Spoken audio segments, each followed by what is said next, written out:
Spring is here, and as much as I love to gather fresh herbs and flowers from the garden, certain things come along with that, such as bugs and mosquitoes, ticks, all those lovely things. So today I wanted to take some time and teach you how to make this amazing, creamy, lovely, natural bug repellent lotion that is safe for the entire family. When you use this out in the garden, or when you're out on a hike, or just going outside for short periods of time, you can have peace of mind knowing that ticks, mosquitoes, and other bugs are not going to want to come anywhere near you. This bug repellent lotion is super simple, and it only has about 4 total ingredients. You're going to be using some form of butter. So shea butter here is what I'm using. You can also use mango butter, cocoa butter, something that's going to give it structure and the creaminess that we're looking for. And it's also going to be giving your skin nourishment at the same time. No harmful chemicals will be used in this. The next ingredient is going to be coconut oil. Coconut oil is very popular in most of our kitchens, so this should not be a hard ingredient for you to find, but it is a lovely creamy texture as well. And then of course we're gonna have beeswax. If you don't want to use beeswax, there are vegan alternatives. If you use a vegan alternative, you're probably gonna end up using less of whatever that is. So make sure to check your ratios before starting the recipe. And then we're going to be using some essential oils. My favorites are doTERRA's TerraShield, and while it already does have citronella and cedarwood in it, I like to add extra of those for extra potency for the mosquitoes and ticks specifically. And if you don't have that, I will list in the description box below what is in the TerraShield so that you can make your own essential oil blend for this.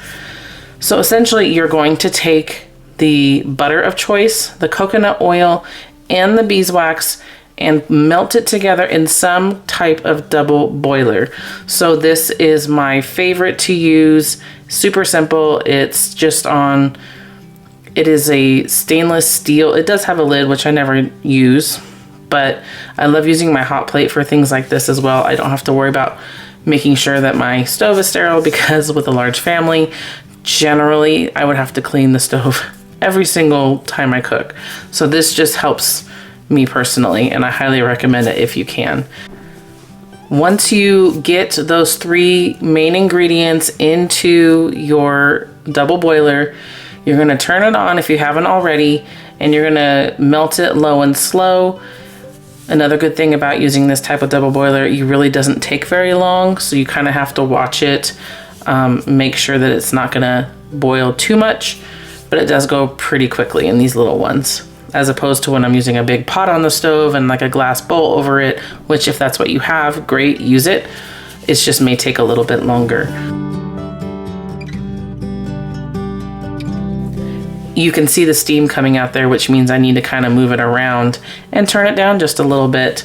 And then I'm just gonna go ahead and give it a quick stir when it starts to melt down.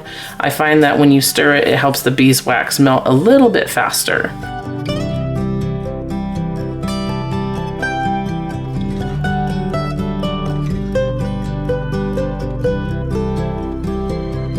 Once everything is completely melted through, you don't see any traces of beeswax anymore, I would take the top of the double boiler that has the oils in it and put it over a towel like this, just to make sure that you're getting off the water from the bottom and you're not gonna risk spoiling your lotion with water.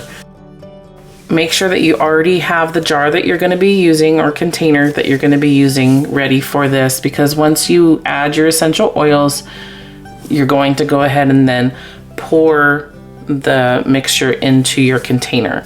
Now, before you add your essential oils, you do want to let it cool just a little bit at least, so that you're not scorching them and that there's going to be no issues. Some essential oils don't take kindly to heat. Let it cool just a little bit. Not solidify or anything, but at least let it cool down on the towel for a little while.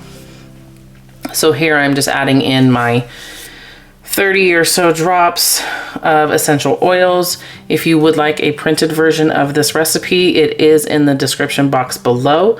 along with my shop link. If you don't want to make this yourself, I do make this and sell it online, and that link will be in the description below as well. Once you've added in the essential oils that you're going to be using and you've given it a quick stir, you're going to go ahead and pour it into your container. After that, it's pretty much a waiting game. You're just going to let it solidify. You can give it a little whisk. You can get in a little immersion blender going on in there. You can whip it into butter if you would like, body butter. I personally just let it solidify, and then I kind of give it a little mixture to make it a little more creamy. There you go.